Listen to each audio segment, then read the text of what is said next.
नमस्कार मित्रांनो, मी Yogesh Mane ignite academy मध्ये तुमचं सर्वांचं स्वागत करतो. मित्रो, बऱ्याच दिवसापासूनचा प्रश्न आहे की आरटीओ ची जाहिरात कधी येणार, सिलेबस काय राहणार, या बऱ्याच गोष्टींबद्दलचं कन्फ्युजन आहे.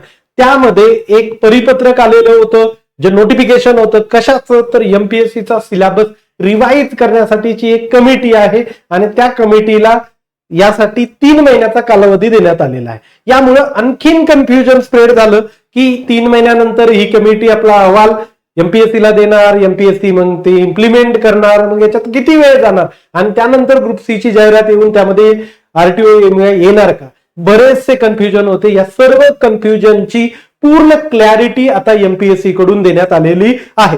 सिलेबस काय असणार आहे या सर्व गोष्टींबद्दलचं डिटेलमध्ये डिस्कशन या व्हिडिओद्वारे मी तुमच्यासोबत करणार आहे.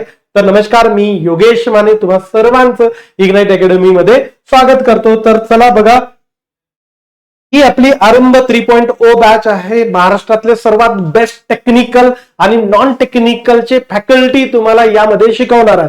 मराठी इंग्रजी अशा दोन्ही माध्यमांमध्ये असणार आहे. त्याच सोबत ऑफलाईन ऑनलाईन अशी ही बॅच असणार आहे.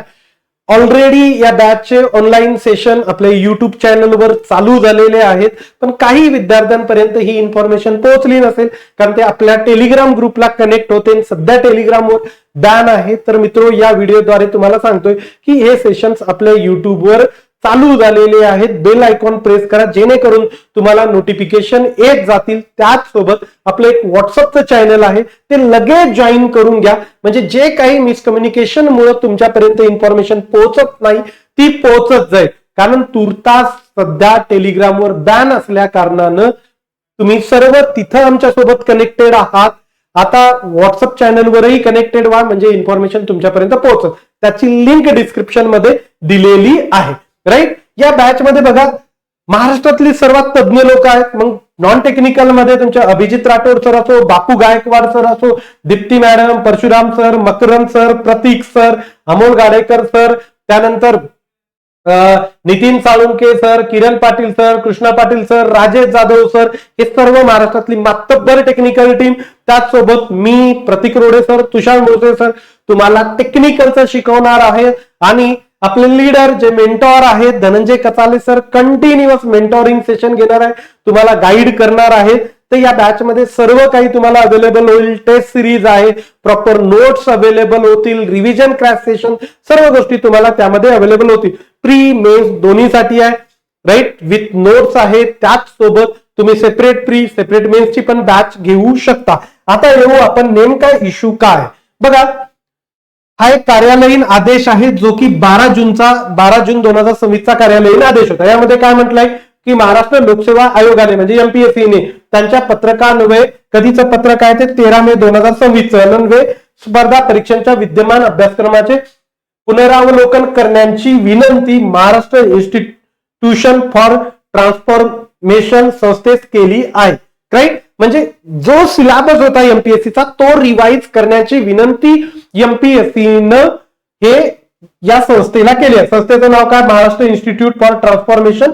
राईट, यांच्याकडे ती विनंती केली, त्यांची कमिटी स्थापन झाली. त्या कमिटीला 3 महिन्याचा कालावधी दिला आणि त्या कमिटीनं त्या 3 महिन्याच्या कालावधीमध्ये अहवाल सबमिट करायचा आहे. क्लिअर, त्यानंतर एमपीएससी ची मान्यता मिळते आणि सिलेबस तो इम्प्लिमेंट होतो. तर यामुळे सगळं कन्फ्युजन या लेटरमुळे आलं होतं. कारण विद्यार्थी काय समजत होते, जो पहिल्या सरळ सेवा एमपीएससी कडे गेल्या त्यामुळे जाहिरात डिले होते. राईट, हे गोष्ट होतीच. राईट, त्याच्यात हे एक ऍडिशन येऊन बसलं तर पुन्हा 3 महिने पुढे जाणार का, या सर्व गोष्टींचं आपल्या पुढे कन्फ्युजन होतं.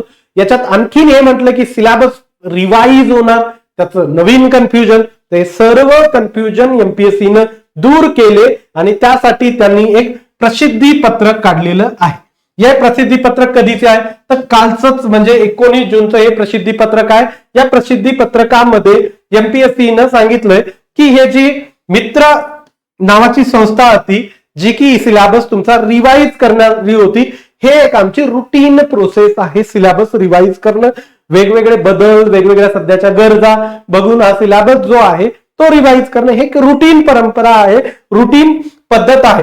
त्यानुसार 2026च्याही पूर्व परीक्षा आणि मुख्य परीक्षेचा सिलेबस बदलेल असा त्यांचा जो समज होता हे सगळीकडे स्प्रेड झाला असं एमपीएससीचं म्हणणं आहे, जे की झाला सर्वांना वाटत होतं की 2026 मध्येच हा सिलेबस बदलणार आहे. पण एमपीएससीचं म्हणणं काय, याबाबत सर्व संबंधित परीक्षार्थी उमेदवारांना सूचित करण्यात येत आहे की आयोगामार्फत अभ्यासक्रमाचे पुनरावलोकन करण्याची प्रक्रिया निरंतर स्वरूपाची असते.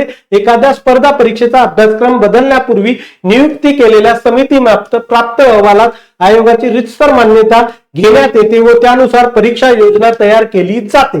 तसेच या संदर्भात प्रसिद्धी पत्रक देण्यात येऊन उमेदवारांना परीक्षेची तयारी करण्याकरिता पुरेसा कालावधी देण्यात येतो. क्लिअर.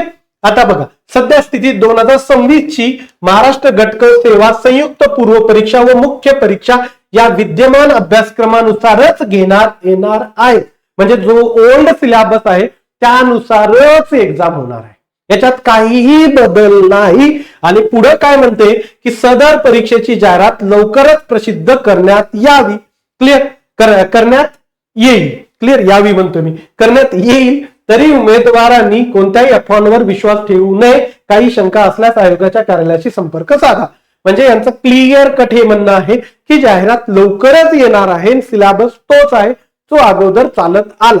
आपली पूर्व परीक्षा ग्रुप सी मध्ये 8 सब्जेक्ट आहेत, 5 सब्जेक्ट 15-15 मार्काचे आणि 4 सब्जेक्ट 15-15 मार्काचे आणि 4 सब्जेक्ट 10-10 मार्काचे, असे 100 क्वेश्चन 100 मार्काला एका तासामध्ये. हा पूर्व परीक्षा. मुख्य परीक्षा तुमची 150 क्वेश्चन 1.5 तासामध्ये 300 मार्कासाठी सॉल्व्ह करायचे. मुख्य परीक्षेचा पेपर तुमचा पूर्ण टेक्निकल असणार आहे आणि मुख्य परीक्षेच्याच मार्कावर तुमचं फायनल सिलेक्शन होणार आहे. त्यामुळे बिलकुल डोक्यातून आता काढून टाका. एमपीएससीनं क्लिअर केलं की सिलेबस हाच राहणार, त्या सिलेबस नुसार तुमची एक्झाम होणार आणि जाहिरात लवकरच येणार आहे. लक्षात घ्या की जेवढे लवकर तयारीला सुरुवात करायला तेवढे पुढे असा. त्यामुळे उगाच वेळ जाऊ देऊ नका. पूर्ण फोकस असू द्या तुमच्या तयारीवर.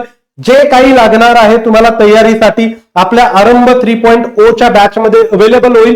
पूर्व परीक्षा मुख्य परीक्षा दोन्हीचे सध्या 30% आपल्या आरंभ 3.0 वर डिस्काउंट चालू आहे. त्यामुळे तुम्ही या बॅच लगेच जॉईन करून घ्या. मराठी माध्यमची बॅच सध्या आपलं युट्यूबवर सेशन चालू आहेत. तुमच्या सोबत थोडं कम्युनिकेशनला टेलिग्रामच्या बॅनमुळे अडचण येते, तर व्हॉट्सअप चॅनल आपलं जॉईन करून घ्या. त्याचसोबत इंग्लिश मीडियम 23 जून पासून ऑनलाईन प्लॅटफॉर्म मध्ये चालू होते. ऑफलाईन या बॅचेस आहेत. पुणे चालू झाली, छत्रपती संभाजीनगर पण बॅच चालू झाली आपली, नाशिक पण सध्या डेमोन्स्ट्रेशनच चालू आहे. येऊन बसू शकता, काही हरकत नाही. बघा, आपली 20-20 हजार एमसीक्यू ची टेस्ट सिरीज आहे. थेअरी सेशन आणि एमसीक्यू सेशन एवढं केलं तर फार सफिशियंट होईल. तुम्हाला बाहेर काही करण्याची गरज भासणार नाही. क्लिअर. मराठी मीडियमच्या इंग्लिश मीडियमच्या आपल्या नोट सुद्धा आहेत. ऍपमधून तुम्ही या नोट सुद्धा मागवू शकता. आपल्या ज्या विद्यार्थ्यांनी कोर्स जॉईन केले त्यांना त्या नोट्स मिळतील. विथ नोट्सच्या बॅच असतील आरंभ 3.0 मध्ये. सर्वांना त्या नोट्स अवेलेबल होऊन जाणारच आहेत. त्यानंतर या आपल्या मेन्सच्या नोट्स इंग्रजी मीडियम मध्येच मेन्स असते, त्यामुळे या नोट्स तुम्हाला इंग्लिश मीडियमच्याच फॉर्मॅटमध्ये अवेलेबल होतील. काहीही प्रश्न असेल तर कमेंट करा. मंडे पासून पूर्णपणे मी तुमच्यासाठी अवेलेबल असणार आहे. तुम्ही मला इग्नाइटच्या पुण्याच्या ऑफिसला येऊन भेटू शकता. राईट. माझे लाईव्ह सेशन स्वतः मी FM पासून मंडे पासून चालू करतोय. प्रतीक सरांचे सेशन मेन्सला चालू होतील. सध्या युट्यूबवर डेमो सेशन चालू आहे, त्यामुळे ते सेशन नक्की करा. ओके. चॅनल सबस्क्राईब केलं असेल ते सुद्धा करून ठेवा. व्हॉट्सअप चॅनल जॉईन करून ठेवा, जेणेकरून थेट तुमच्यासोबतचं कम्युनिकेशन आम्हाला साधता येईल. तुर्तास इथं थांबतो. Thank you so much guys for listening me. Thank you so much.